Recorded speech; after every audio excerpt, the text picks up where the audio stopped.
बिस्मिल्लाहिर्रहमानिर्रहीम।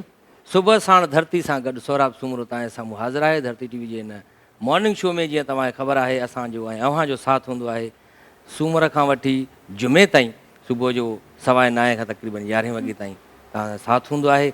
जंहिं विच में तव्हां ॾेह तोड़े परॾेह जूं ख़बरूं बि ॾिसंदा आहियो धरती टीवी न्यूज़ तां, ऐं असां वटि जेके महिमान ईंदा आहिनि उन्हनि सां बि ॻाल्हि ॿोल थींदी आहे। अॼु असां वटि तमामु बहितरीनु गेस्ट आयल आहिनि। पाकिस्तान मुस्लिम लीग फंक्शनल जूं अॻुवान आहिनि। अॻु में बि कुझु मॉर्निंग शो में तव्हां उन्हनि खे ॾिठो हूंदो, उन्हनि ॻाल्हियूं ॿुधियूं हूंदियूं। अॼु असां स्पेशली चयोसीं त जीअं त हफ़्ते जो आख़िरी ॾींहुं आहे, जुमे जो ॾींहुं, भलारो ॾींहुं आहे, त ख़ूबसूरत चेहरनि सां शुरूआति कजे धरती टीवी जी हिन स्क्रीन ते। असांजी सुबुह साण धरती में अॼु असांजी महिमान आहे सैयदा उज़मा कामरान साहिबा। तव्हांखे भलीकार चऊं था, तव्हां असांजे हिन प्रोग्राम में आहियो। ऐं सियासतदाननि वटि हूअं त अॼुकल्ह टाइम घटि आहे, पर तव्हां टाइम कढियो आहे, असांजे लाइ तव्हांजी वॾी महिरबानी।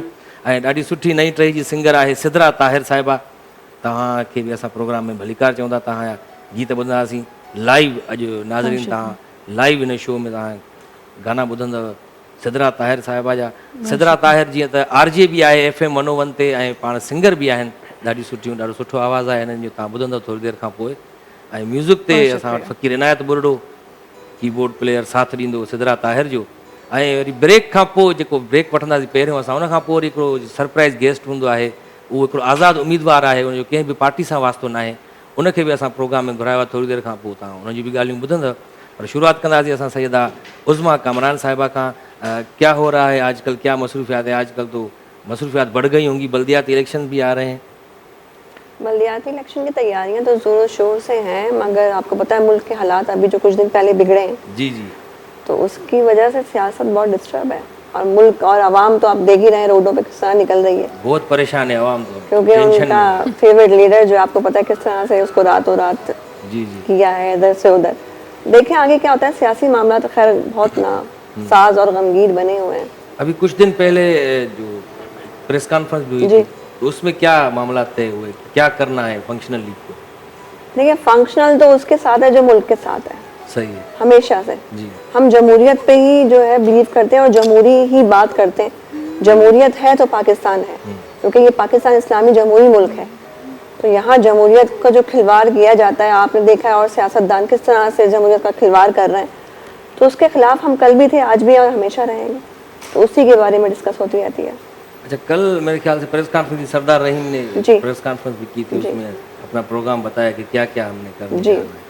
तो आप कोरंगी डिस्ट्रिक्ट की लेडीज़ विंग की प्रेसिडेंट जी, तो लेडीज़ जितनी भी हैं आपकी तकरीबन PS 94 पे आपने इलेक्शन भी लड़ा जी, तो आगे भी इलेक्शन लड़ने का है कोई प्रोग्राम? इंशाल्लाह मेरा इलेक्शन लड़ने का इरादा है, क्योंकि कोरंगी की आवाम और कोरंगी की सड़कें दोनों ही बदहाल नजर आती हैं। बिल्कुल, बड़ी हालत, पानी का कोई पुरसाने हाल नहीं है यहाँ पर। आपको पता है जो कुछ लोग रह गए थे, उन्होंने पानी की लाइंस में प्लेट्स डाल डाल के कैसे लाइंस बंद की हैं। पूरा माफिया बना हुआ है, और ये कहते हुए हमें कोई मुजायका नहीं लगता कि ये शहर जो है वो माफिया के हाथ में है। सिंध का बहुत बड़ा शहर है कराची, जहाँ से इतना फंड जनरेट करते हैं, बल्कि पूरे पाकिस्तान का, पूरे पाकिस्तान का। और सबसे बड़ी बात ये देखें कि कराची का हब कोरंगी इंडस्ट्रियल एरिया है। आप देखें यही बदहाल है, तो हम क्या कहें सिंध हुकूमत को? कुछ नहीं कह सकते। इसी पे देखें एहतजाज तो रिकॉर्ड करवाते हैं आप? एहतजाज तो रिकॉर्ड करवाते हैं, मगर वही बात है ना कि देखें जिसकी लाठी उसकी भैंस, वाली कहानियाँ इतने सालों से चल रही है। 11-12 साल हो गए। दुआ गो हैं और कोशिश करते रहते हैं। मैंने वही कहा कि देखिए जमहूरियत के लिए ही हम आवाज़ उठाते हैं, और आवाम के लिए, क्योंकि हम गरीब आवाम के साथ हैं, जमहूरियत के साथ हैं। हम उसके साथ नहीं है जिनके पास नोटों के बैग भरे हुए हैं और डीलें हो जाती हैं और कैसे रातों रात सब कुछ चेंज हो जाता है। मुल्क की बहाली है तो हमारी बहाली है। सही है, बिल्कुल। सिदरा ताहिर भी हमारे साथ है। सिदरा ताहिर, आप RJ भी हैं FM 101 पर, और सिंगिंग भी कंटिन्यू कर रही हैं साथ साथ? बिल्कुल ऐसा ही है। बेसिकली FM 101 पे आज से 6 साल कबल मैं एक प्रोग्राम के लिए गई थी, तो उन्होंने मुझे सुना प्रोग्राम के दौरान। उसके बाद जो मैनेजमेंट थी उस वक्त खलील चन्ना साहब जो है वो हमारी मैनेजमेंट का हिस्सा होते थे। खलील चन्ना साहब तो हमारे उस्ताद भी हैं वॉइस ओवर की फील्ड में। बिल्कुल बिल्कुल ऐसा ही है। तो उन्होंने मुझे सुना, उन्होंने कहा कि भाई तुम में स्पार्क है, तुम कर सकती हो। उसके बाद बाकायदा तौर पे मेरा ऑडिशन लिया गया। पहले आपको सिंगिंग का शौक था? मैं बेसिकली सिंगर ही थी। अच्छा अच्छा। हाँ, तो क्योंकि बचपन ही से मेरे फादर, क्योंकि जर्नलिस्ट हैं, तो कराची प्रेस क्लब में पहली बार जब मैं ऑलमोस्ट 4.5-5 साल की थी, दिल दिल पाकिस्तान से मैंने जो है आगाज़ बचपन से किया था। आप गाती आ रही हैं? जी, तो शौक़ था, फिर स्कूल में, कॉलेज में इस तरह से हिस्सा लेते रहे, डिफरेंट नेशनल सॉन्ग कॉम्पिटिशन्स वगैरह, कभी नातिया कलाम, तो इस तरह से शौक़ आगे बढ़ता गया और ये सफ़र जारी और सारी रहा। फिर आरजे आपको खलील चन्ना साहब ने बनाया? हाँ जी, क्या अब आप वहाँ अच्छा उस बोल टाइम पे सकती हैं तो आरजे बन बिल्कुल, गए? मैडम रबिया अकरम हमारी इस वक्त वॉइस चांसलर थी वहाँ पे, प्रोग्राम मैनेजर उस टाइम पे।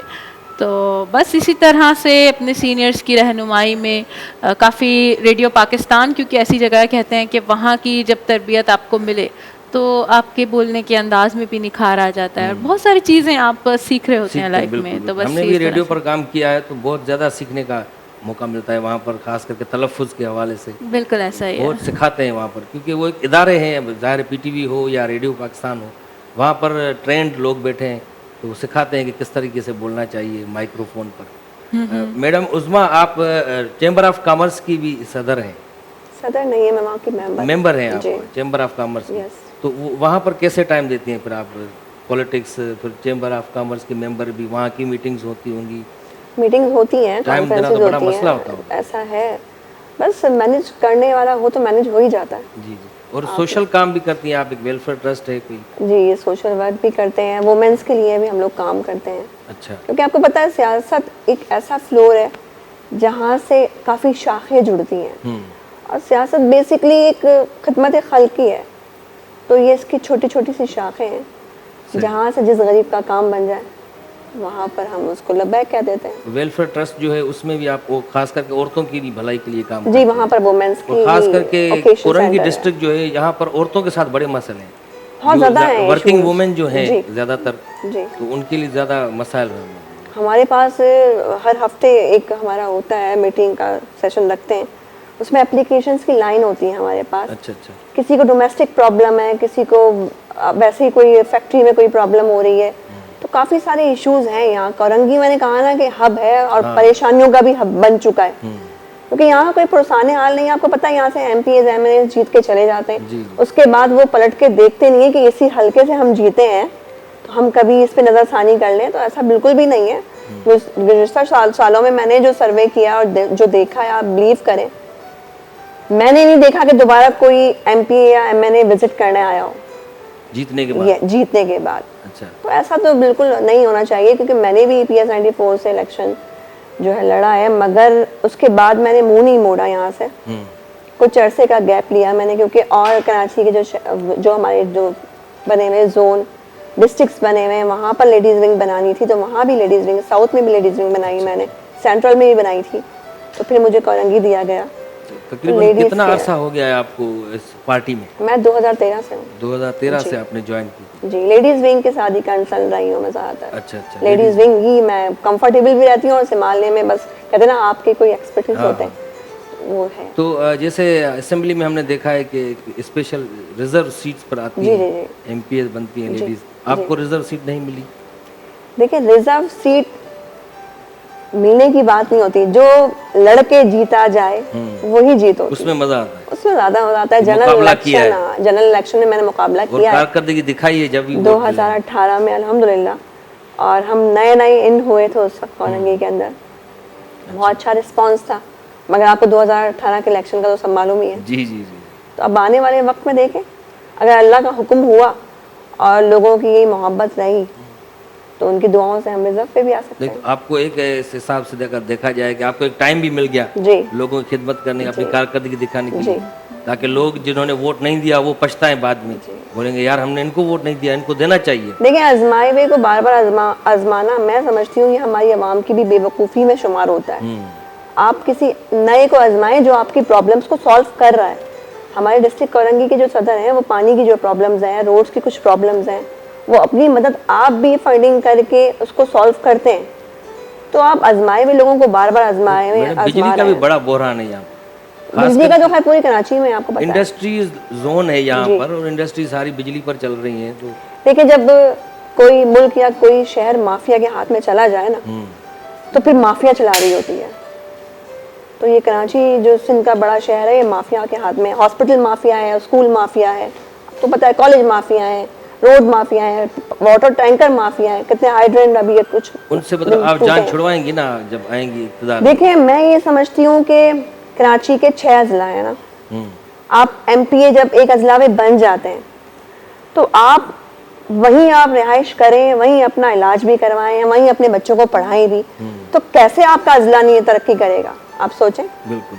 आप पैसा तो यहाँ का लेके खा रहे हैं और रहे आप कहीं और रहे हैं, आपके बच्चे फॉरेनर बाहर भी पढ़ रहे कंट्रीज हैं, में जाके पढ़ रहे हैं, अपना इलाज भी बाहर कर रहे तो हैं। ये लॉ में भी होना चाहिए। मैं तो ये कहूँगी ये बिल पास होना चाहिए कि जो कैंडिडेट जहाँ से विन करेगा वो वहीं पे रिहाइश भी करे, अपने बच्चों की तालीम भी वहीं रखे, अपना ट्रीटमेंट भी वहीं करवाए, तो आप देखें कैसे नहीं बहाली आएगी। सही है। तरीका कार अगर हो तो फिर जिंदगी आसान हो जाती है। हाँ, सिद्रा आपकी कोई है सियासत में दिलचस्पी? नहीं।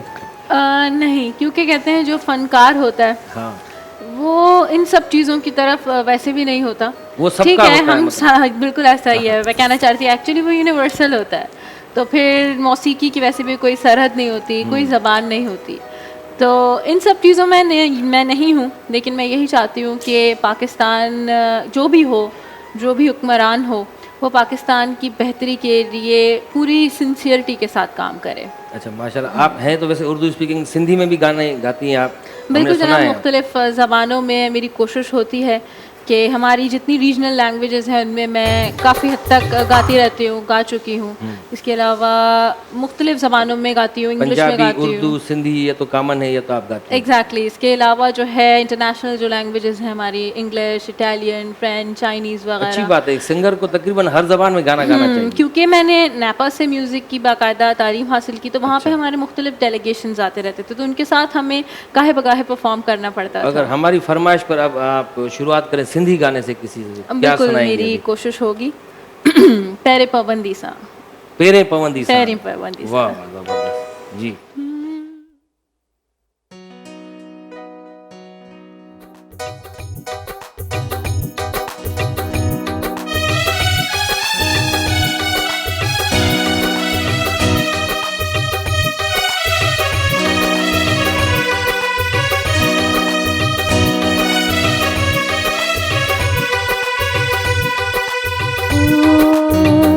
पैरे पबंदी सा न चवंदी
सूंदड़ चोट ते हो सगड़ा तंदी सान चवंदी सा हो सगड़ा तंदी सान चवंदी सा रही वंज रात बंबोर में अला रही वंज रात बंबोर में हो पैरे पवंदी सान चवंदी सा हो पैरे पवंदी सान चवंदी सा रही वंज रात भंगोर में अला रही वंज रात भंगोर में हो पैरे पवंदी सा पैरे पवंदी सा पैरे पवंदी सा। वाह ज़बरदस्त सिदरा ताहिर। शुक्रिया। पहिरें पवंदी सान चवंदी सान रही वञ राति भंबोर में ऐं अहिड़ो ख़ूबसूरत चेहरो जेकॾहिं दोज़ख में रहण लाइ बि चए उते ई माण्हू रहण लाइ तयारु थी वेंदो ऐं हेॾा हे केरु बीठो। वॾी महिरबानी दोस्तो, लख कुर्ब तव्हांजा, अलाह ताला ख़ुशि रखे। अॼोको तव्हांजो ही मिलियल प्यार मां कॾहिं विसारे नथो सघां। साईं, हेॾी रस, हेॾा माण्हू, साईं हेॾो हेॾे कुर्ब। साईं हेॾे वॾी महिरबानी, वॾी महिरबानी, ॿुधायो सही न। साईं हो कैमरामैन परेशान थी विया आहिनि लख त कुर्ब, माण्हू हेॾो त प्यार, हेॾी मोहबत, हेॾो आवाम जो मूंसां प्यार आहे। कहिड़ो आवाम आहे साईं, कैमरामैन असांजा बीठा आहिनि हिते, तव्हां कंहिंखे था चओ? कहिड़ी तकलीफ़ आहे पुटु, या पोइ एडिट में बाद में पब्लिक खे अच्छा। शिका आहे, हो कंहिंजो जलसो हणी छॾींदासीं न। अच्छा ही आज़ाद उम्मीदवार आहिनि साईं रईस पूजट खान। हा, तव्हां तव्हां बीठा छो आहियो, वेहो त सही न साईं। यार हाणे केतिरो वेह मां को वेहण जे लाइ त न आहियां बीठो न। हिन भेरे मां कसम खयो आहे हाणे मां न वेहंदुसि। साईं इलेक्शन में कंहिंजे हक़ में वेहण लाइ नथा चऊं, तव्हांखे प्रोग्राम में वेहण लाइ था चऊं। तव्हां मीडिया वारो त को भरोसो कोन्हे। सुभाणे तूं चए थो मां वेहंदुमि एडिट करे, पर तव्हां ॾेखारींदो त जेको पूजट खान सोराब सुंगरे जे हक़ में वेही वियो। साईं मुंहिंजे हक़ में तव्हां न वियो, मां को इलेक्शन में कोन बीठो आहियां मुंहिंजे हक़ में बीहंदव। शो आहे असांजो, लाइव हलूं पिया, दुनिया ॾिसे पई, वेहो त को सही। भरोसो न आहे, पर थोरी पारत हुजेव। थोरी देरि लाइ प्रोग्राम में वेहो, पोइ भली बीह रहिजो। ठीकु आहे, ठीकु आहे, वॾी महिरबानी। रईस पूजट खान मूंखे हाणे डायरेक्टर साहब ॿुधायो त हीउ बि असांजो महिमान आहे, रईस पूजट खान, जेको तव्हां बि साईं इलेक्शन में बीठा आहियो, को आज़ाद उम्मीदवार। असां इलेक्शन में सम्झो नथा, हाणे हिते बीठो तव्हांजे प्रोग्राम में। सोफ़े ते बि बीठा आहियो साईं। साईं इहा ई त असांजी ख़ुशूसियत आहे, जंहिंजे करे मूंखे सियासत में अचिणो पियो। अच्छा त माना वेठा बि हूंदा लॻंदो आहे बीठा हो। वेठा जो लॻूं त बीठा आहियूं। ॿियो वॾी ॻाल्हि इहा आहे, इहा ख़ुशूसियत आहे, हिकु बर्जिस्तो जवान आहे, बॉडी बिल्डर जवान आहे, कदावर जवान आहे। ख़ासि करे इसेबलनि में जेको झेड़ो थींदो आहे न, इन में मां भॼी बि सघां थो ऐं विढ़ी बि सघां थो। इन जे हवाले सां मूंखे त रखियो वियो आहे, आसरो मिलियो आहे त तूं MPA पको आहे। छा जो जंहिं पासे ॾों मां हूंदुमि न, उन पासे ॾों इनशाला फतह ई फतह हूंदी असेंबली में। अच्छा हा, कुर्सियूं खणी ॿ टे भेरा मूंखे वरी इहो माना टेस्ट वरितो, कुर्सियूं खणी हीअं आयूं ढज़ ढज़, ॿ चारि कुर्सियूं खणी आयूं, मां थकुमि न। नाज़रीन तव्हां लाइव कॉल बि करे सघो था असांजे हिन शो में, ऐं लाइव कॉल अची बि वई आहे मुंहिंजे ख़्याल में। मिठी खां थरपारकर मिठी खां कॉल आहे। जी अस्सलाम वालेकुम। हेलो साईं, कटिजी वई शायदि कॉल, मिठी खां कॉल हुई। तव्हां आयो त कॉल बि अची वई, लाइव कॉल। ॾिसो न, असां वटि महिमान आयल आहिनि, ॾाढा ख़ूबसूरत ॻाल्हि ॿोल हले पई त मैडम उज़मा कामरान बि आहे। हा बिल्कुलु, असां ही बि फंक्शनल लीग जी अॻुवाण बि आहिनि, सियासतदान बि आहिनि। बिल्कुलु, ऐं हिननि बि PS 94 ते बि इलेक्शन बि विढ़ियूं आहिनि कंडक्ट कई। असां ख़बर आहे, असां पाण सियासत में असां को कहिड़ो गुजो त कोन्हे, अलाह साईं असांजी बि इज़त कई आहे। ऐं हेॾा सिदरा ताहिर बि आहे, ॾाढी सुठी सिंगर आहे, ॾाढो सुठो माशाल्लाह ॻाईंदी आहे। अच्छा अॻे ॾींहुं बि मां हिकिड़ो TV ते जो गानो ॿुधो त पहिरें पवंदी सां न चवंदी सां रही वञे राति बंबोर में। हिते ई मां ॿुधायां 2 ॾींहं हुते बंबोर में रहियो पियो, न को माण्हू ज़ात को हुयो ई कोन। इहो त हाणे ॿुधायां हिते गानो, तव्हां अॻे मां ॿुधो, पहिरियां ई ॿुधायो। पहिरें ॿुधाए, मां 2 रातियूं बंबोर में रहियो पियो, पर हुयो ई केरु कोन, का माण्हू जी ज़ात चढ़ो बितियूं 2-3 हुयूं। अच्छा साईं, तव्हांजो मिसाल जी ॻाल्हि अगरि तव्हां खटी था वञो, पहिरियां MPA जी तव्हां इलेक्शन था विढ़ो, पहिरियां काउंसलर जी हिकु सीट खटियो, का चेयरमैन थियो, UC चेयरमैन। ॻाल्हि ॿुधो न, हर सीट जी हिकु पंहिंजी अहमियत हूंदी आहे। काउंसलरी मुंहिंजे ॾाव में ई न आहे। 3 भेरा बीठो, 3 भेरा हारायो। हाणे कसम खो त काउंसलर जी सीट ते बीहणो न आहे, मां थींदुसि MPA जो बसि। आज़ाद उम्मीदवार तौरु MPA जी इलेक्शन। बिल्कुलु बिल्कुलु। जेकॾहिं तव्हां इन केस खटी था वञो, कुदरती तौर ते कुझु बि थी सघे थो, पोइ छा कंदव वञी तव्हां असेंबली में? असेंबली में वञी डेस्कूं वॼाईंदासीं, घोड़ कम सां शोर शराबा बि कंदासीं, असेंबली में तुंहिंजी दुआ सां। ईअं त न थींदो आहे न साईं। सीट पकी करे रख, वज़ारत वठण लाइ ज़ाहिर कुझु त करिणो पवंदो न, उहो बि कंदासीं। ऐं जॾहिं असां का वज़ारत कुझु मिली त पहिरियों मूल मोटाईंदासीं। मूर मोटाईंदा कीअं माना? वाह, राज्य को इलेक्शन ते ख़र्चु कयो आहे, माण्हुनि खे पैसा ॾिना आहिनि, वठ वठा कया आहिनि, भला घणो घाटो कयूं छा? इलेक्शन खटे वञूं, असेंबली में वेहूं बि सही, उन में बि जेको आहे सो वरी घणो घाटो कयूं त माण्हू त चवंदा सफ़ा नाला आहे त। पोइ छा वञी करप्शन कंदव छा? तोखे एतिरा इतराज़ आहे त ॻाल्हि ॿुधाए। न साईं, करप्शन छो कंदव? सभु कनि था, मां छा भला, मां छाजे लाइ ख़र्चु कयो आहे? सभु कनि था, तव्हां बि तव्हांजो हक़ आहे माना इहो। बसि बाक़ी छा असां तव्हां त एॾो ज़ोर सां था चओ माना असांजो हक़ आहे, बसि छा बि थी ॿिया कंदा मां बि कंदुसि। बाबा हाणे तूं भले कहिड़ी करप्शन जी ॻाल्हि थो करे? हिकिड़ी ॻाल्हि ॿुध मुंहिंजी, जेकॾहिं असेंबली में हू खटियो, हाणे ख़बर अथई असांजो मुल्क जहिड़ी तरक़ी में आहे, मां यकीन करे दुनिया जो को बि मुल्क एतिरी तरक़ी में न आहे। इहो मां वाज़िह ॿुधाईंदो आहे। इन जी हिकिड़ी वजह आहे, मां इहो ॾिठो आहे त ॿियनि मुल्कनि में हिकु सरकारी जॉब जी त का अहमियत ई कोन्हे। फ्री में था नौकिरी विराइनि, पर सरकारी नौकिरी जी अहमियत आहे, कुझु उन्हनि खां वठो, कुझु ॾियो त अॻियां खे बि क़दुरु पवंदो न। फ्री में जो नौकिरियूं ॾींदव त पोइ छा थींदो? तव्हां न ॾींदव फ्री में? जेकॾहिं खटी था वञो त पोइ जेकॾहिं मां 2 लख मथे रखंदुसि त मूंखे ख़बर आहे नौकिरी, सरकारी नौकिरी जी वॾी अहमियत आहे। जेकॾहिं खटी था वञो, मां तव्हां ॾे अचां मूंखे सरकारी नौकिरी ॾियो काई, त पोइ पैसनि में तूं ॾींदव? दोस्त आहे, तूं 5,000 घटि ॾिजांइ। 5,000? ॿियो छा वरी? जेकॾहिं हिकिड़ो 18 लख जी नौकिरी आहे त तूं मूंखे 5,000 घटि ॾिजांइ, ॿियो छा? 18 लख साईं नौकिरी आहे, भरे करे वठूं, कोई बिज़नेस छो न कयो? वेगन वठी करे सखर खां लाड़काने छो न हलायूं? वेगन पंचर थी पवंदे, पोइ छा कनि? पंचर त खणी ठही वेंदो, पर एॾा पैसा पंचर ठही पवंदो, एक्सीडेंट हे हज़ारे मथां रिस्क आहे न। सरकारी नौकिरी में को रिस्क त कोन्हे, आख़िर में तोखे पेंशन थी मिले, माना वञो न वञो पघार मिलंदी। तुंहिंजी मर्ज़ी हीअ करे आहे, तोखे मां नौकिरी ॾियो, तोखे पैसा सफ़ा न आहिनि, त पोइ जेकी तनख़्वाह आहे शेयर कर, अधु तूं झल अधु मां। अलाए कहिड़े क़िस्म जा तव्हां माण्हू, तॾहिं त तव्हां नओं ट्रेंड मां थो आणियां, इहो चरिया के में कहना हूंदो आहे, इहो इहा ई तब्दीली आहे। तब्दीली आहे, कहना थी तब्दीली मां आणींदुसि, हाणे बाक़ाइदे अधु तुंहिंजो अधु मुंहिंजो, बसि। रईस पूज़र ख़ान आहे हाणे इहा हालत आहे हिननि जा, ही प्रोग्राम आहिनि हिननि जा, त अॻु में तव्हां चओ था मां वञी करे हीअं कंदुमि वठंदुमि हर पैसा। पार्टी जो पंहिंजो मंशूर हूंदो, हर कोई नज़रियो मुंहिंजो इहो तव्हां नज़रियो पार्टी न आहे न, तव्हां आज़ादु उम्मीदवार आहियो। आज़ादु उम्मीदवार हूंदो, असांजो पंहिंजो सोच आहे, नज़रियो त आहे न, को नज़रिए सां त माण्हू ईंदो आहे न। कहिड़ो नज़रियो आहे तव्हांजो? तव्हां बसि भलो नज़रियो आहे, पहिरियां ई नज़रियो ख़राबु आहे तव्हांजो ॾाढो। तुंहिंजी मर्ज़ी छा आहे? तव्हांजी नियत ई ख़राबु आहे पहिरियां ई। गधा काबा सभु खपाए, इलेक्शन में ख़र्चु करे माण्हू हिते अची बीठो आहे, पोइ वरी हिते अची नौकिरी फ्री विराए, त पोइ माना मां छा कयां? आख़िर में जॾहिं 5 साल पूरा थियनि, मां लही वञा, पोइ मां कहिड़ो कारोबार पटाटा खपाईंदुसि छा? देखिए मैडम, उज़मा कामरान साहिबा खां पूछूं था, क्या कहेंगे ऐसे लोगों के लिए जो पहले से ही ये सोच के रखा है कि मैं जाएंगे तो ऐसे करेंगे, हुकूमत में जाएंगे? कुछ लोग होते हैं ऐसे सियासत में भी, उनका मैनिफेस्टो यही होता है, मैनिफेस्टो यही हमने होता यही है, करना है उनका नज़रिया भी यही होता है, उनकी अचीवमेंट भी यही होती है, तो इसी वजह से तो मुल्क बेहाल है। तो फिर आज भी जाते हैं ऐसे, फिर आगे आ भी जाते हैं, रिश्वत जिंदाबाद। अच्छा यार, तव्हां ईअं त न कयो न, घटि में घटि मुल्क जो त सोचो न। हाणे ॻाल्हि ॿुधो, तव्हां हिकिड़ी हरू भरू विच में जेको आहे सो मैडम खे तव्हां आंदो, दारा हे पंहिंजी ॻाल्हि कंदी, मां पंहिंजी ॻाल्हि कंदो, तूं वरी हिते असांखे वेड़ाइण चवंदो, हिते मां न वेड़ंदुसि, हिकु असेंबली न आहे जो मां हिते अची वेड़ाइण शुरू करे। असेंबली में विड़बो थोरो ई आहे साईं हुते त। बाक़ी छा विड़बो न, बाक़ी छा? तूं छा ॾिठो आहे?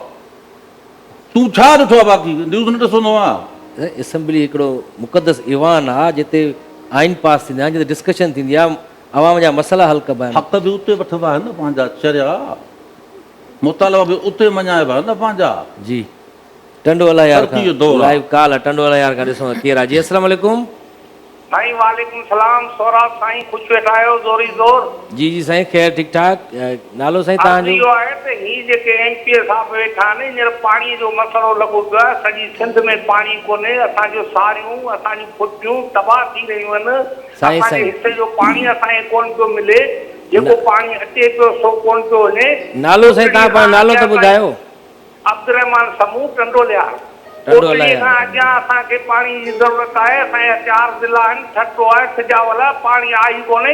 MP रुगो वोट वठो, माण्हुनि खे बेवकूफ़ बनायो, हींअर अलाए किथे आहिनि। इहो पुछूं था रईस पूज़र ख़ान खां, पीअण लाइ पाणी कोन्हे। रईस पूज़र ख़ान खां पुछूं था वाक़ई त इहो पाणीअ जो मसइलो छो नथा खणनि इशू वञी? अफ़सोस आहे, हिन जो सोच ते अफ़सोस आहे, हीअ न थधो सांदा आहिनि, इहे माण्हू न गरम सांदा आहिनि। हो त पंहिंजी यादि सही आहिनि न, त पाणी कोन थो पहुचे। असां बि त ग़लति न आहियूं न, पुछड़ी आवाज़ हाणे हिकिड़ी ॻाल्हि बाबा हाणे विच में पाणी जी खोट सभिनी दाहूं कयूं ॿोॾि आई आहिनि त असां खोले छॾियोसीं पाणी ठका थियो पोइ वरी दाहूं ॿियो असां ॿुॾूं था पाणी ॿुॾूं था पाणी सां ॿुॾूं था पिया हाणे शहरनि जे हवाले सां माण्हू अची एतिराज़ शुरू कयो साईं हे गटर जो पाणी आहे हे साईं गलियुनि में पाणी आहे जाॾे काॾे पाणी आहे हाणे जो पाणी आहे बि दाहूं था कनि जो पाणी न आहे बि दाहूं था कनि हाणे तूं ॿुधाए छा करे अहिड़े माण्हू सां पाणी त साईं कोन्हे वारो। इंतज़ारु कनि ठीकु आहे ॿोॾि अचण वारी आहे सही तव्हां था ॿोॾि अचण वारी आहे तव्हां घबरायो न घर घर में पाणी ईंदो बोर्ड अचण वारी ॿियो वरी ईंदी आहे बंदि भई तव्हां त ॿोॾि ईंदी आहे न तूं किथे थो रहे एॾो बि त पाणी न अचे न बोर्ड अची वञे घर लुड़ी वञनि माण्हुनि जा फसल पोइ लुड़ी डेम ठाहियो न चरिया पाणी ठाहियो न पंहिंजो डेम ठाहियो न घर घर में डेम ठाहियूं ॿियो माना स्टॉक करे रखूं। घर तूं जो पाणी जो डेम मां ठाहे ॾींदोमांइ अजीब ॻाल्हि था न, न, न, अच्छा डेम मैडम उज़मा कमरान साहिबा असां सां गॾु आयो न सां ॻाल्हायूं वक्त जैसे आपको कुछ मिलता है वैसे तो आपको वक्त नहीं मिलता होगा इतनी बिजी होती होंगी फारिग औकात में क्या मशगले होते हैं आपके? फारिग होती है तो मैं फैमिली को टाइम देती हूँ। देखिए मैंने कहा ना पहले भी कि मैनेज करना आना चाहिए आपको। आपकी फैमिली फर्स्ट प्रायोरिटी है आपकी, फिर आपकी एक्टिविटीज़ होती हैं तो फैमिली को भी वक्त दे देती हूँ, अल्लाह का शुक्र है। फैमिली की शिकायत तो होगी कि आप हमें वक्त नहीं देते। नहीं ऐसा नहीं है, फैमिली मेरी नाम नहीं है। अच्छा वैसा बिल्कुल भी नहीं है, अल्लाह का शुक्र है। जो जिसका वक्त है वो मैनेज कर लेती हूँ। हाँ कभी कभी जब ज़्यादा बिजी हो जाती हूँ तो अक्सर थोड़ा होता है कि टाइम नहीं दे पाती, मगर अंडरस्टैंड करने वाले हैं हस्बैंड, अल्लाह का शुक्र, तो वो ये चीज़ समझते उनका हैं। भी आपके साथ बहुत अच्छा साथ है अल्हम्दुलिल्लाह, हर कदम पे। अल्हम्दुलिल्लाह हर कदम पे साथ है और किसी चीज़ से मुझे कोई भी एलिगेशंस नहीं है। मेरे हम कदम बन के चलने वाले हैं अल्हम्दुलिल्लाह। तो ये अच्छी ऐसा बात नहीं है, इससे आदमी को एक ताकत मिलती है कि भाई मेरे हस्बैंड मेरे साथ हैं कदम कदम पर, उनकी सपोर्ट भी है। एक औरत की स्ट्रेंथ ही उसका हस्बैंड होता है, उसका लाइफ पार्टनर अगर आपके साथ चलने वाला है तो आप सक्सेसफुल की तरफ गामजन हो जाते हैं। अगर कोई एलिगेशंस हो या कुछ हो तो आपको पता है फिर लाइफ भी डिस्टर्ब होती है और फिर सब ज़्यादातर तो हमने देखा है हस्बैंड भी और वाइफ भी दोनों सियासत में होते हैं तो दोनों ही तकरीबन बिजी रहते हैं और बच्चे फिर परेशान हो बच्चे बहुत जाते हैं। परेशान हो जाते हैं, ऐसा ही है। दोनों ऐसा ही होता है। सियासत में है और आना जाना रहता है, लोगों के साथ मिलना करना होता है। जी नहीं, मेरा तो खैर ऐसा नहीं है। मेरे हस्बैंड जो हैं वो सियासत में नहीं है, उनकी पॉलिटिक्स में नहीं है इतनी नहीं दिलचस्पी? उनके पॉलिटिक्स में दिलचस्पी भी नहीं है। वो ऑर्गेनाइजेशंस सिर्फ हैं आपको उनकी कामयाब और देखना चीज़ें। चाहते हैं। हाँ उनकी अचीवमेंट यही है कि जो तुम करो और जो तुम चाहो बनो, और वो भी सोशल वर्किंग में है, सोशल वर्क करते हैं। अच्छा अच्छा। तो कहते हैं ना वो दिली सुकून कहीं ना कहीं से हासिल करना है तो खिदमत घर खल्क का करो। काम काज करती है जब टाइम मिलता है घर का? घर का काम काज जहाँ जब टाइम मिलता है तब करती हूँ, वैसे बहुत कम ही करती हूँ। ज़्यादातर तो वर्किंग वुमेन जो होती हैं या ज़्यादातर जो सियासतदान औरतें होती है वो घर का काम तो नहीं करती इतना। नहीं अल्हम्दुलिल्लाह मुझे कुकिंग भी आती है और घर के सारे काम भी आते हैं। ऐसा नहीं है कि तो घर के अपने हाथ काम से नहीं, करती हाँ जब मौका मिलता है हम करते हैं, अच्छी बात है ये। क्योंकि अपने बच्चों का अपने शौहर का काम करने में जो सुकून है वो आपको पता है और चीज़ों में नहीं है। उससे भी एक अजीब सा सुकून मिलता है, अलग सा बिल्कुल है। सिद्रा ताहिर साहिबा, आपने शादी का तो नहीं सोचा है मेरे ख्याल से? फिलहाल नहीं, लेकिन देखें जब वक्त आएगा तो ज़रूर इंशाल्लाह करेंगे। फिलहाल मेरा फोकस मेरा करियर है, जी क्योंकि फिर वही बात है कि अगर आपको एक सपोर्टिव फैमिली और एक सपोर्टिव हस्बैंड मिले तो बहुत अच्छी बात है। ये और अच्छी बात हो जाती है, हाँ, सोने पे बिल्कुल सुहागा ऐसा है। ही है। तो बस तलाश जारी है, हस्बैंड भी बाकी अगर जब उसी नसीब फील्ड से हो तो फिर और अच्छा हो जाता है। ऐसा भी हो सकता है। तो let's see what the future has, लेकिन फिलहाल तो मेरा करियर और मेरा म्यूजिक ही है। ज़्यादातर हमने देखा है कि जो फीमेल सिंगर हैं तो उनके जो हस्बैंड है या तो वो म्यूजिशियन होते हैं या वो भी सिंगर होते हैं, दोनों साथ में मिलके गाते हैं, तो ये एक अच्छी एक जिंदगी अच्छी गुजरती है। ये भी एक नज़रिया है, हाँ मतलब कि एक डिफरेंट टाइप की लाइफ आप गुजार रहे होते हैं, साथ आप गा भी रहे होते हैं, एंजॉय भी कर रहे होते हैं। जी तो बिल्कुल एक हद तक आपकी बात ठीक है। पर हिकिड़ो ॿियो मां अर्ज़ु कंदुसि तव्हांखे त सही तव्हां कंहिं चयो माण्हुनि खे भरघुलायो था पिया जेको न तव्हांखां कंहिं पुछियो त तव्हां अर्ज़ु लाड़ो कयो? होंदे होॾे छो था हिकिड़ो नओं ट्रेंड अलीम आदिल शेख शुरू कयो आहे त हाणे होॾे लाड़ो आहे त तूं होॾो हिकिड़ो शुरू थियो आहे लाड़ो त तूं वरी हरू भरू वरी ॿिए पासे मुंहुं छो थो करे? कहिड़ो मां बि इहो मैंने भी ये सोचा है इलेक्शन जीतने के बाद ही शादी करूंगा बस। साईं हाणे इहो हली मादर शेख जो नालो काॾां अची वियो विच में? हिकिड़ो नएं ॾिसो न हू आर्टिस्ट हुई न शादी कई हुन शादी कई त हिकिड़ो ट्रेंड हिकिड़ो शुरू थी वियो आहे त पोइ इनखे हलणो ॾे न। न अहिड़ी त को ज़िक्र ई कोन पियो थिए हिते। त शादी जो तूं पुछा जो कई नखां त मूं त सिंगर आहे हू त हुनखां हुन सां सिंगर आहे त पोइ छा सिंगर इंसान हूं तव्हां खां सिंगर बि पुछियो ई इंसान आहे, असां बि न इंसान रईस आहियूं। पूज़ट खां न, तव्हां त तक़रीबन 5-6 शादियूं कंदा आहियो, 10-12 शादियूं बि कंदा आहियो, तव्हां खां त मां पुछियो ई न न हाणे शादी। 3 शादी कंदुसि कंदव हे 3 शादी आहे। न वणंदव माना? हा छो न, मां इलेक्शन खटण खां पोइ ज़ाहिर आहे उन ख़ुशी में शादी थींदी न, इलेक्शन खटण खां पोइ शादी थी। इन ख़ुशी में। अच्छा, इलेक्शन खटी वियो, हाणे आज़ादु उम्मीदवार आहे, पोइ कहिड़ी पार्टी में तव्हां शमूलियत अख़्तियार कंदव? जेका हुकूमती पार्टी हूंदी? जेका मिनिस्ट्री वठण जे सॼी रखियो थो, पोइ हरू भरो वकर ॾींदो आहे करे करे न, पोइ मूंखे दुख थी वेंदो आहे इन ॻाल्हि जो। या तव्हां चवंदव न मां अलॻि अपोज़िशन में वेंदुसि? न अपोज़िशन ते बुख मरणो आहे। अपोज़िशन बुख मरंदा? ॿियो वरी छा अपोज़िशन में छा मिलंदो? हुकूमत में हूंदुमि त मिड़ई कर्ट कुर्ट हूंदो न, माना मिनिस्ट्री जो आसरो हूंदो? कोन मिनिस्ट्री जो आसरो हूंदो वठंदासीं न। माना जॾहिं तव्हां कंहिं पार्टी में शमूलियत अख़्तियार कंदव उहो बि पैसनि ते वेंदव? ज़ाहिर आहे पैसा वठी करे वेंदव? फ्री में वञा, फ्री में वञोसि। मैडम उज़मा कामरान साहिबा, सोशल मीडिया का जैसे दौर चल रहा है, आप कितनी एक्टिव होती हैं सोशल मीडिया पर? देखिए, सोशल मीडिया के बगैर आप कोई भी फ्लोर जो है वो अचीव नहीं कर सकते। सोशल मीडिया पे हम लोग अपनी जो रूटीन की हमारी जो एक्टिविटीज़ होती हैं वो अपलोड करते रहते हैं, तो हम इन रहते हैं सोशल मीडिया पे, क्योंकि आपको पता है सियासत और सोशल मीडिया ये दोनों भाई बहन हैं। बिल्कुल, सोशल मीडिया पर ज़्यादा सियासत हो रही है आज। ज़्यादा सियासत हो रही है, आपको पता है, और वो सियासत कुछ लोगों को समझ में आती है, कुछ लोगों को नहीं भी ये आती। आजकल जो सोशल मीडिया पर एक दूसरे की जो किरदार कशी हो रही है, और ये इसको कैसे देखती हैं? देखिए, ये मैं इस पर सख्त मजम्मत करूँगी। मस्बत किसी इस्तेमाल के- करना चाहिए। हाँ, किसी की किरदार कशी करने का किसी को कोई हक नहीं है। हर इंसान की अपनी एक लाइफ है, आप किसी की पर्सनल लाइफ में या फिर किसी की लाइफ को डिस्टर्ब ना करें। सियासत करनी है, आप सियासत करें, हाँ, अपना कोई मौक़िफ़ है तो वो अपना बताएं, कोई नज़रिया बयान एक्टिविटी है आप वो करें, दिखाएं। जी वो दिखाएं। एक दूसरे के ऊपर कीचड़ उछाल के, मैं ये समझती हूँ जो आपके ऊपर कीचड़ उछाल रहा है बज़ाहिर वो अपना ही किरदार आप पे वाज़े कर रहा है कि सही। मैं जो हूँ वो आपको बता रहा हूँ कि मैं ऐसा सोचता हूँ आपके और औरों के लिए। ऐसी तरबियत हुई है मेरी, जी, तरबियत ज़ाहिर करते हैं तरबियत जो लोग ज़ाहिर करते हैं, ज़्यादातर। हकीकत है। जी, कराची खां कॉल आहे। जी, अस्सलाम वालेकुम। हेलो, वालेकुम अस्सलाम बाबा। जी साईं, केरु आहे असां सां गॾु साईं कराची खां? वालेकुम अस्सलाम बाबा।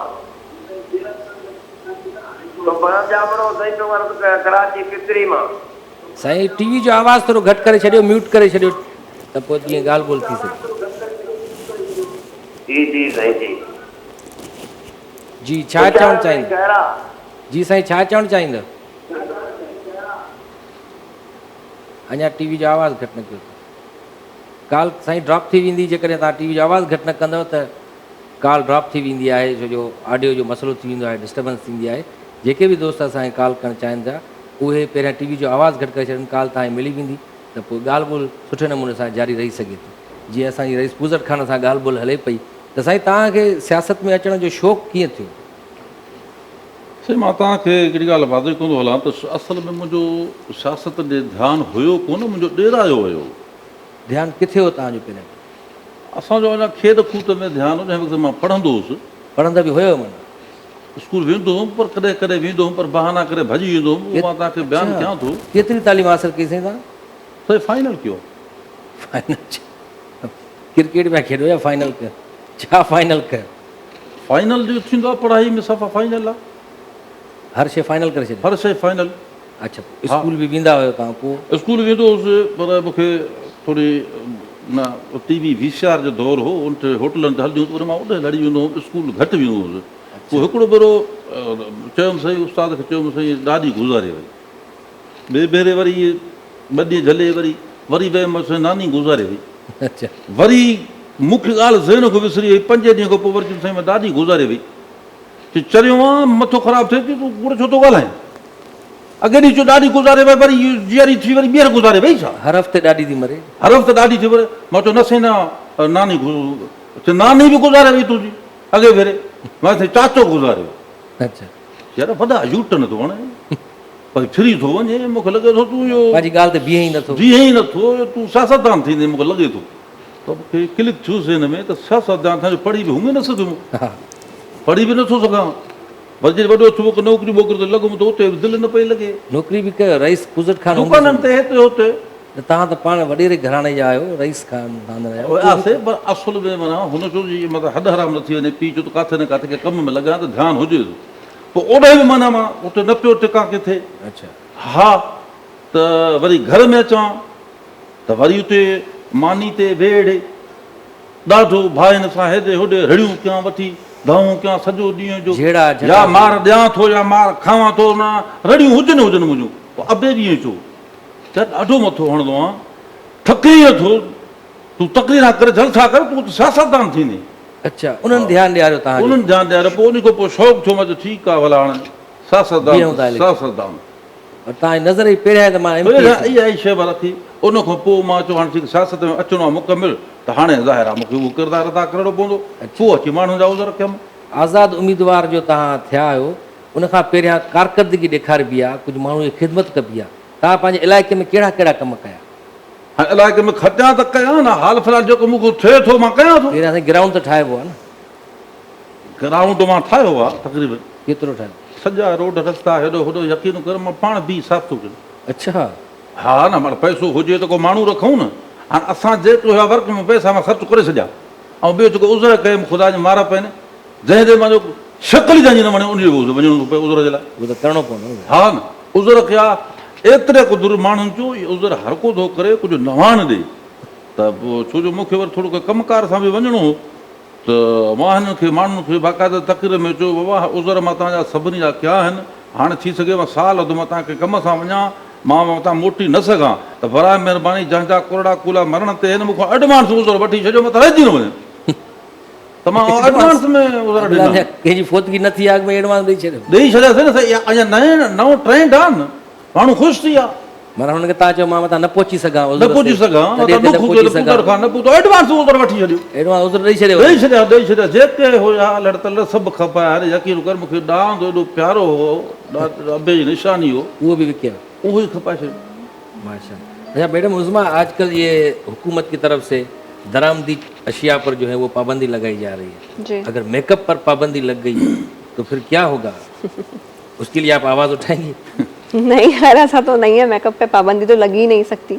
मेकअप भी तो दरामदी चीज़ें आती है ना वहाँ। वो तो है, मगर मेरे ख्याल से हमारा मुल्क बड़ा टैलेंटेड है, हम अपने मुल्क में अपनी चीज़ें चीज़ को बनाएंगे। प्रोड्यूस करेंगे। ऐसा है आपको पता है ऐसी चीज़ें हैं कि मेरे ख्याल से बिजनेस बढ़ेगा, अच्छा, मईशत को फ़ायदा पहुंचेगा।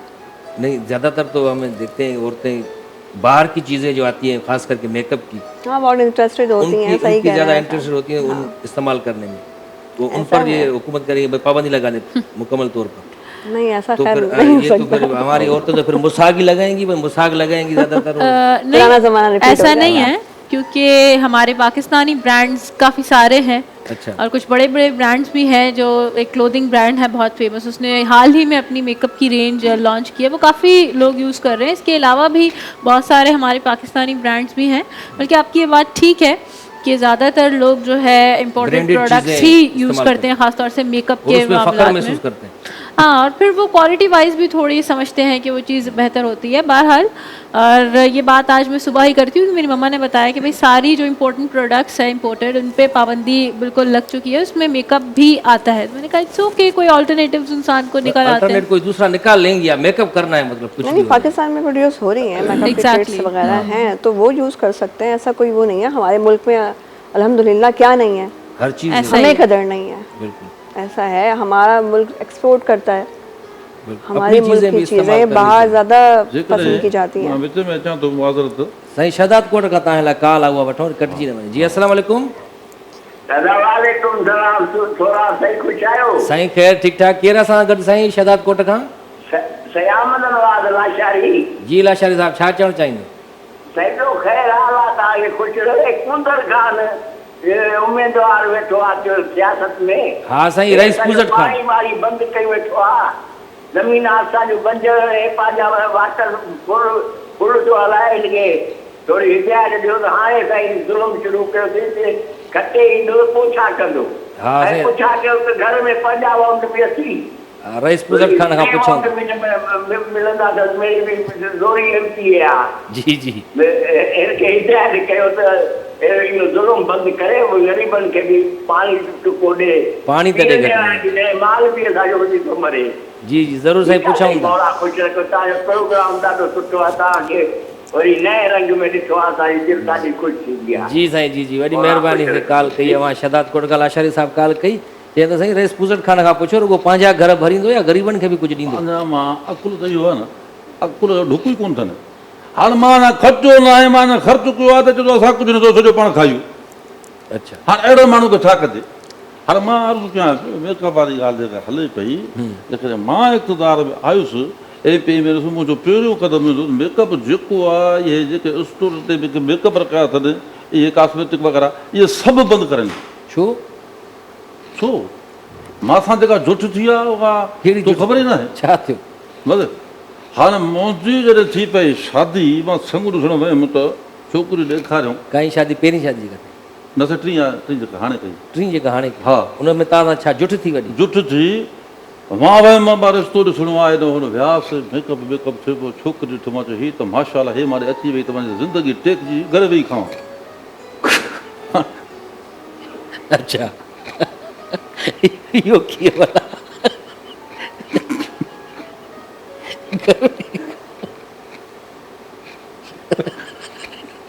इहो कीअं साईं? इहा जेकॾहिं अची वई त पूरा घर वेही खाईंदो? सही पियो ज़मीन कम ते न- ज़मीन पंहिंजी को कम न आहे कंदो? तूं सियासत में त कुझु न कंदो मुंहिंजो मक़सदु त मां वेही अच्छा, हर कम खां हलिया वेंदो। छॾो वेही हुस्न ॾिसंदुमि। हा असां वरी रवाज आहे असां गाॾियुनि ते निकिरंदा आहियूं गाॾियुनि ते ॾंद वठंदा आहियूं कार बार न खाईंदा आहियूं त पंहिंजो रवाज आहे दांद गाॾी जेको। दांत गाॾी अच्छा त असां जॾहिं ॾंद वठी जेका बेका थियो रस्ते में चऊं पिया मोटिया मां ई वेठो आहियां हिते साईं अलाह जी कुदरती बारिश थी पई ॼण खे थोरो रोकियो न्यू सैदाबाद खां कॉल। जी अस्सलाम वालेकुम। हेलो अस्सलाम वालेकुम। साईं वालेकुम अस्सलाम। केरु आहे असां सां गॾु साईं?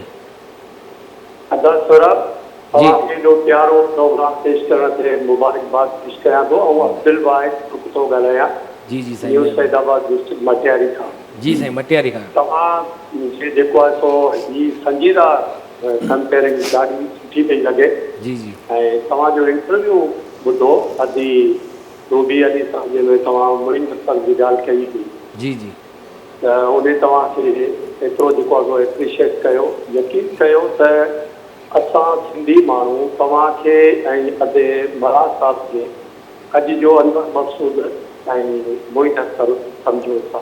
साईं साईं तव्हां एॾी वॾी सिंधी माण्हू जी जेको आहे सो ख़िदमत कयो पिया मज़ा में ऐं तमामु इन तव्हांजे नज़रिए खे जेका सो एप्रिशिएट कयां थो तमामु सुठो तव्हांखे मुबारक हुजे। जी जी ऐं महिरबानी ॿियो नज़रियो त जेको आहे सो असांजे सिंधी ड्रामनि में जेके हींअर बर्निंग इशूज़ आहिनि जी जेके नौजवाननि जा हू नशे ॾांहुं लड़ी विया आहिनि मैट्रिक या इंटर करण खां पोइ सम्झनि था त असां हाणे जेको आहे ऑफिसर रैंक में वञूं न त मज़दूरी कोन कंदासीं रेड़ो कोन हलाईंदासीं पटेवारी कोन कंदासीं अहिड़े क़िस्म जी को ड्रामनि ते हैसियत राइटर जे तव्हां माशाल्लाह मल्टी टैलेंट रहियो जी जी अहिड़े क़िस्म जो को अहिड़ा को सब्जेक्ट पेश कयो वञे जंहिंमें असांजे नौजवाननि जी इस्लाह थिए ऐं असां सिंधी माण्हू अहिड़े खां जेको आहे पसमांदा आहियूं हर लिहाज़ बिल्कुलु बिल्कुलु माना कैरियर काउंसलिंग थिए। जो डायरेक्टर जो जी जी नौजवाननि जी कैरियर काउंसलिंग थिए जे मां अहिड़ा ड्रामा पेश कयूं अहिड़ा के प्रोग्राम जंहिंमें बिल्कुलु सही तव्हां ॾाढी सुठी सजेशन ॾिनी वॾी महिरबानी साईं तव्हांजी ॾाढी सुठी तव्हां ॻाल्हि कई त ख़ासि करे असांजे गाननि मां माण्हू असरु वठनि था ड्रामनि मां असरु वठनि था त असांजे नौजवाननि खे अहिड़ियूं शयूं ॾेखारणु खपनि जिन मां उहे सुठो मस्बत असरु वठनि त असां वटि नई टही तमामु ख़ूबसूरत ऐं सुरीली गुलकारा भी बैठी है हेॾा सिदरा ताहिर साहिबा। सिदरा ताहिर साहिबा अब हमें कौन सा आप गीत सुनाएंगे? नुसरत फ़तेह अली ख़ान साहब मेरे बहुत ही पसंदीदा सिंगर्स में से एक हैं। उस्ताद नुसरत फ़तेह अली खान। बिल्कुल उस्ताद नुसरत फ़तेह अली ख़ान साहब, तो उनका एक ज़बरदस्त सा फास्ट ट्रैक है PRA। थारे बिना लागे नहीं मारो। बिल्कुल ऐसे जबरदस्त जी माशाल्लाह।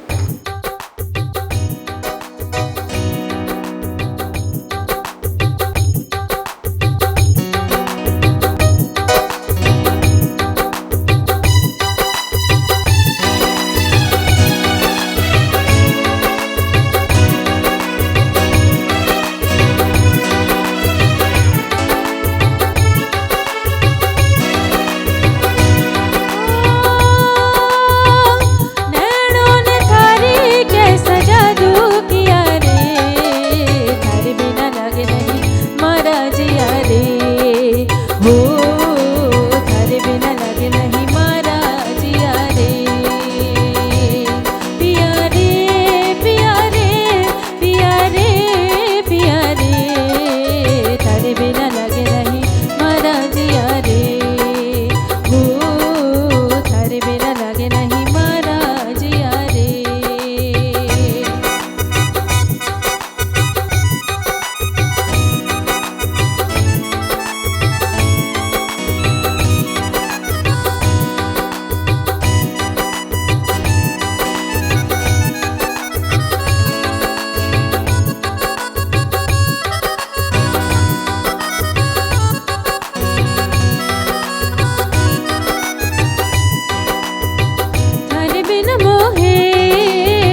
गलियां कब की रखियां, रामा तक तक मैं ते थकियां।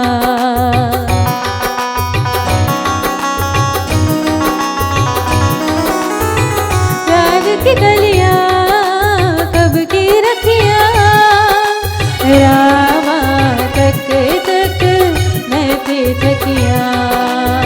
सांझ सवेरे देखन लागे, सांझ सवेरे देखन लागे, थारी सुरतिया मारी अखियां। पिया रे पिया रे पिया रे पिया रे, थारे बिना लगे नहीं मारा जिया रे, ओ थारे बिना लगे नहीं मारा जिया रे। नैनों ने थारे कैसा जादू किया रे, थारे बिना लगे नहीं मारा जिया रे, ओ थारे बिना लगे नहीं मारा जिया रे। नुसरत you. फतेह अली खान साहब, बहुत जबरदस्त। शुक्रिया। नुसरत फतेह अली खान आपको भी पसंद है, हमें पता है ये। एक लाफ्टर हाउस में आई थी, आपने बताया था। ज़्यादातर आप उनके ही गीत सुनती हैं। जी टाइम मिल जाता है मौसीकी सुनने का, म्यूजिक सुनने का? नहीं, अक्सर हस्बैंड जब ड्राइव कर रहे होते हैं तो मैं मौसीकी सुन ड्राइव रही में होती सुनती हूँ। रहती। जी माशाल्लाह। रईस पूजर खान तव्हां हे छा कयो गाने जे विच में? तव्हां डांस करणु शुरू कई, बस थोरी तव्हां शर्मिंदगी मोतबर थी। आज़ाद उम्मीदवार आहियो, तव्हां उते झूमर करणु शुरू करे छॾी आहे। असल में छा आहे, मां हाणे शर्मिंदगी थिए पई मूंखे, छो जो मुंहिंजे जेको वालिद साहिब जी 4 शादियूं थियूं, मां उन मां जेका मीरास में कई आहे। अच्छा, हा, हिन करे थोरो वरी कॾहिं कॾहिं रग अची थिए थोरो कंट्रोल करियूं पंहिंजे मथां। पोइ हाणे तव्हां ॻाल्हि पिया कयो जंहिंजे जेका तव्हां रांदि कंदे वञो पिया, वरी पोइ मींहुं वठो रस्ते ते। हा सर, मींहुं वठो त हर को पाण खे बचाइण लाइ कपिड़ा पाइण लॻो हेॾो होॾो, त टुकर ते हलियासीं त मां वरी पंहिंजी घरवारी ॾे इहो ॾिठो, अरे घरवारी कोन, कहिड़ी माई अॻो सुरी वेठी आहे। मां चंबो आहियां मार पई, शादी थियल आहे, कुंवार वेठी आहे, तूं वरी हेॾे काॾे आई आहे? कुंवार काॾे वई? हो मारे ज़ाल काॾे कई? हा, चई मां त आहियां तोर ज़ाल आहे, मां हे कपिड़ा था इहो बतायो, मां तोर ज़ाल आहे। अवा हे सुम्हूं सां धोखो अथई, ॿ चंबा पाण खे, ॿ टे हुनखे ॾेई, मां गाॾी घुराई। माना बारिश ते मेकअप लही वियो? लही वियो न मेकअप। हाणे हेॾी जेका भूरी लॻे पई, कारी रीठ तुंहिंजे रंग खां बि किनो रंग। अच्छा, हा, भॼी जान छॾाई, अञा तूं पेकन वञ, वठी वञ वठी वञ, इहो तव्हांखे पहुती। हाणे माना तव्हां सोचियो आहे त इलेक्शन खटण खां पोइ वरी तव्हां कंदव शादी? हा, हाणे खां तूं छो न कंदो, हाणे बि इरादो नेक आहे, ऐं खटण खां पोइ वरी अच्छा तव्हां बि तकड़ न कजो, हाल फ़िलहालु न कयो शादी। अच्छा, हा, तव्हांजी हेॾी नज़र छो आहे भला सिदरा ॾे? सलाह उन्हनि छो था मशवरो आहे न, ॾियो? हिकिड़ी उन्हनि जी मर्ज़ी आहे, जॾहिं कनि न कनि। सलाह में बरकत था न, त सलाह था ॾियूं न। कि मैंने आपको बताया मैंने National Academy of Performing Arts NAPA से मौसीकी की तालीम हासिल की, तो वहाँ पे मुख्तलिफ़ असातिज़ा कराम की ज़ेर निगरानी जो है हमने मौसीकी सीखी।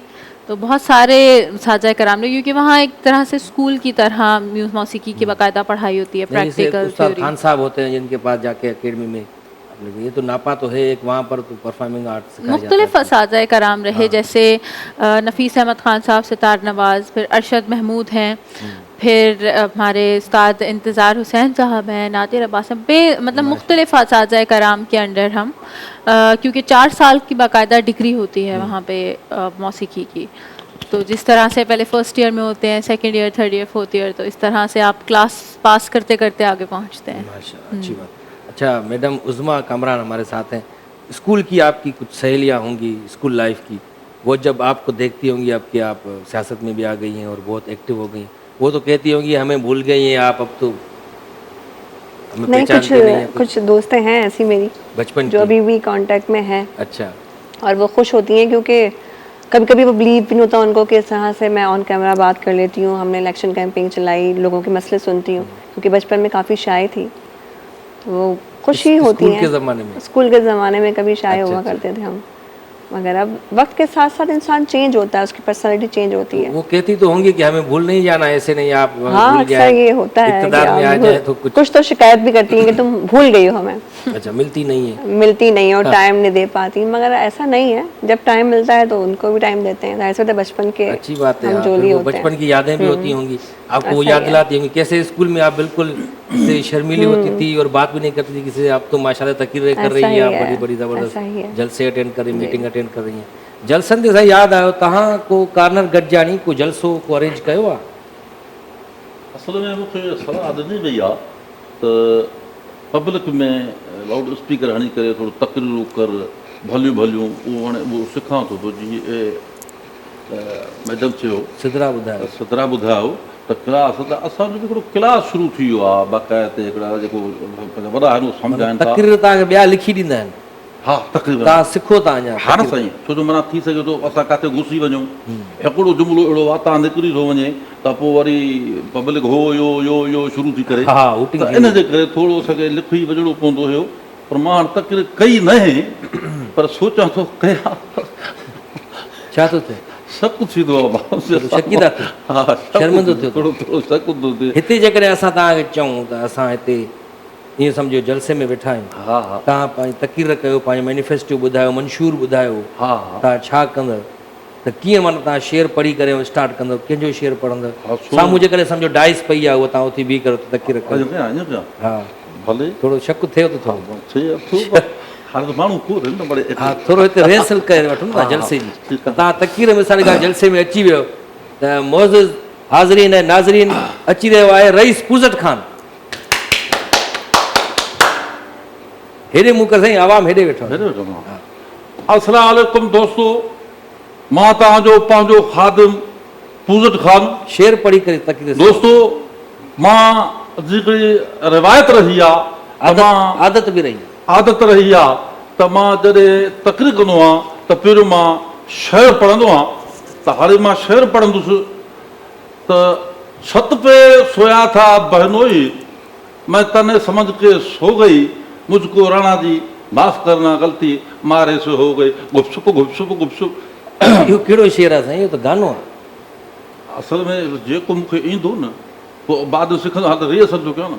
दोस्तो, मां तव्हांजो रिआयत थोराईंदो आहियां, तव्हांजो जो कुर्ब ॾिसी अखियुनि में ॻोढ़ा अची विया आहिनि। मां तव्हां सां वचन थो कयां, मां तव्हां सां वाइदो थो कयां, मां जॾहिं इक़्तिदार में आयुमि, जॾहिं मूंखे वज़ारत मिली, मां तव्हां सां वाइदो थो कयां त 50 करोड़ नौकरियूं मां ॾींदुसि, अवाम में बाक़ाइदे ही विराईंदुसि। 50 करोड़ नौकरियूं, हिकु बि माण्हू वांदो न हूंदो। 50 करोड़ नौकरियूं कीअं साईं? अवाम पाकिस्तान जी आबादी 22 करोड़ मस आहे। अलाए, मां ख़बर न आहे, मां हिकिड़ो नौकरियूं ॾियण थो, पर ॻाल्हि करणी आहे बि छा आहे।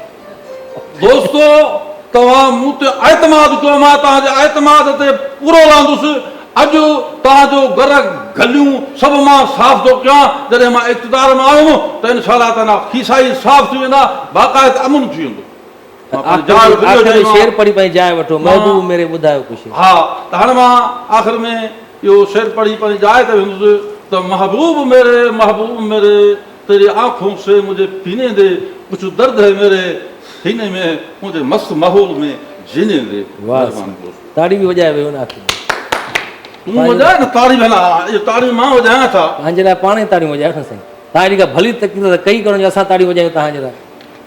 कहिड़ो तव्हां इहो प्रोग्राम ॾिनोसीं? अपोज़िशन जा माण्हू मूंखे लॻो था पिया, तव्हां हरू भरू माना मुंहिंजी मुखालफ़त था कयो हिकिड़े माना तरह सां, त सुठो न आहे। जॾहिं मां इक़्तिदार में आयो आहियां न त इहो पोइ गोॾनि ते घुमंदे मां ॿुधायां। तकलीफ़ हूअं भली कोन कई तव्हां, काई असरायती न हुई तकलीफ़। त सिखां थो न अञा, सिखो अञा दम दिलासा ॾियण मूंखे सही नथा अचनि। अच्छा, हा, बाक़ाइदे मूंखे चओ त ईअं माना कूड़ ॻाल्हाए, जीअं माना कोई त न ॾिसो। उस्ताद पंहिंजे मूंखे ईअं चओ, अंधा कूड़ ॻाल्हायो। हा हा, ठहे न ठहे, ठहे न ठहे, तूं हाल चवंदो वञे न, तूं नौकरी थो। माना तव्हां बि कूड़ा वाइदा कंदव अवाम सां। हर को जीअं करे थो, असां बि ईअं कंदासीं। मां अञा वधाए कंदुमि त मुंहिंजी वधीक इज़त थींदी न। माण्हू दिलियूं खटणियूं आहिनि न दिलासा ॾेई। अच्छा, पोइ साईं तव्हां जॾहिं इलेक्शन ख़ुदा न ख़ास्ता खटी वियो ऐं अची वियो सियासत में, असेंबली में पहुची वियो, पोइ फ़ैसिला केरु कंदो तव्हां जेके कंदा आहियो ॻोठनि में? पोइ मशीर वारो, अच्छा, हा, उहो संभालींदो सॼो? उहो सॼो पाण उहो सॼो कमु संभालियो। पर जेकॾहिं उनजा फ़ैसिला क़बूल न कनि माण्हू, चवनि न रईस पूज़त ख़ान अची फ़ैसिलो करे, न न न, पंहिंजे तव्हां तक में त वेंदव न, हल्के में त वेंदव न? तक में हल्के में जॾहिं वरी इलेक्शन ईंदी त वरी वेंदुसि। 5 सालनि खां पोइ वेंदव? हा, पर 4 सालनि खां पोइ वेंदुमि न, अच्छा 4 सालनि खां पोइ 5 साल भरोसो कोन्हे न, पोइ चवंदा तूं एतिरो टाइम आहे, मां पोइ फ़ैसिला कंदुसि। सम्झ में नथो अचे त नाज़रीन अहिड़नि सियासतदाननि खां तव्हां पासो कजो जेके 5 सालनि खां पोइ तव्हांखे मुंहुं ॾेखारींदा अची ऐं अॻु में ई ॿुधाए था छॾनि त असां 5 सालनि खां पोइ माण्हुनि खे ॿुधाए बरगुलाए थो वरी साईं मां आवाम हलाए न रिकॉर्ड में तव्हां कंदो हुजे मतिलबु हलाईंदो हुजे लाइव वञे थो सॼो। लाइव हले थो? हा पूरी दुनिया ॾिसे। भोग बि हक़ न आहे छा? भोग करणो दो अच्छा भोग बि कयो था माशा। असां अच्छा मैडम उज़मा कामरान असां सां गॾु आहे। आखिर में कोई मैसेज देना चाहें, लाइव शो ये हमारा जा रहा है पूरी दुनिया में, जी तो क्या पैगाम होगा आपका पूरी दुनिया में जाए? मेरा ये पैगाम होगा कि देखें इस वक्त मुल्क की मौजूदा हालात जो हैं बहुत ज़्यादा गमगीन हैं, और जैसा कि आप जानते हैं कि एकदम से ही कराची शहर में एकदम से एक वायलेंस की लहर दौड़ गई है। स्ट्रीट क्राइम बहुत ज़्यादा बढ़ गए हैं, स्ट्रीट शूट हो रहे हैं, आपने अभी देखा होगा 2-3 दिन में काफ़ी ये जो बम धमाके भी हुए है ज़्यादा हो रहे हैं। तो मेरी आवाम से यही अपील है कि अपने इर्द गिर्द थोड़ा नज़र रखें, कोई ऐसा मशकूक इंसान अगर आपको नज़र आए तो फ़ौरन आप इदारों से कांटेक्ट करें और उनकी हेल्प करें, क्योंकि हम सबका पाकिस्तान है। और आने वाली बल्दियात के इलेक्शन के हवाले से मैं ये कहूँगी कि खुदारा आजमाए हुए को दोबारा ना आजमाएं, नए लोगों किसी नए को जो मुखलिस भी हो और आपके साथ मुखलिसी से चलने वाला भी हो, जो सिर्फ पैसा लेके करप्शन करके भागे ना, आपके हलकों में दोबारा भी आए, आपके यूसीएस में दोबारा से काम भी करवाए, तो ऐसे लोगों को मुंतखब करें। क्योंकि वोट को इज्जत दो तो हमने सुना है, हम कहते हैं कि वोटर्स को इज्जत दो, सही, क्योंकि वोटर्स ही वोट कास्ट करता है तो वोट कास्ट होता है। बिल्कुल मेरा यही पैगाम है अपने बहन भाइयों से, पूरी सिंध की आवाम से, कि आप कोऑपरेट करें। माशाल्लाह। साईं तव्हां त कहिड़ो पैगाम न ॾींदो मुंहिंजे ख्याल में? मां पैगाम इहो ॾींदुसि त तक़रीबन जेको आहे सो मैडम ॿुधाए वई त नए माण्हू खे आनियो त नवनि में मां बि आहियां। अच्छा मूंखे तव्हां वटि सारा पिया आहियूं, इनशा ताला तव्हां ॾिसंदो असांजा बि बाक़ाइदे हेॾे रायबंड में बंगुला ॾिसंदी। एॾे छो भला? हेॾे वरी माहौल सुठो आहे, हर कोई ईंदो वेंदो आहे, इन हवाले सां हिकिड़ो नालो मशहूरु बि आहे। अच्छा हा हा, हुते पब्लिक बि ईंदी आहे न, जमायत वारा बि ईंदा आहिनि हा। न, उते मौक़ो मिलंदो, माण्हू पब्लिकूं घणी आहे, बसि मां लाउड स्पीकर हणी पाण शुरू थी वियुसि। लाउड स्पीकर पाण ई हणंदो? ॿियो केरु हणंदो? सम्झ में नथो अचे। जिते पब्लिक गॾु थिए, जिते झेड़ो थिए, मां मुंहिंजो चयल आहे पंहिंजे मशीर खे, जिते झेड़ो थिए पब्लिक गॾु थिए मूंखे घुराए त मां तकलीफ़ शुरू करे। जी त नाज़रीन इन ते असांजो अॼु जो हीउ सुबुह साण धरती जेको मॉर्निंग शो आहे पंहिंजी पुॼाणे ते पहुचे थो। ज़िंदगी रही त सूमर ते वरी अवां सां गॾु हूंदासीं, कि नवनि महिमाननि सां गॾु, ख़ूबसूरत ऐं मोतबर महिमाननि सां गॾु हूंदासीं जीअं अॼु हुया।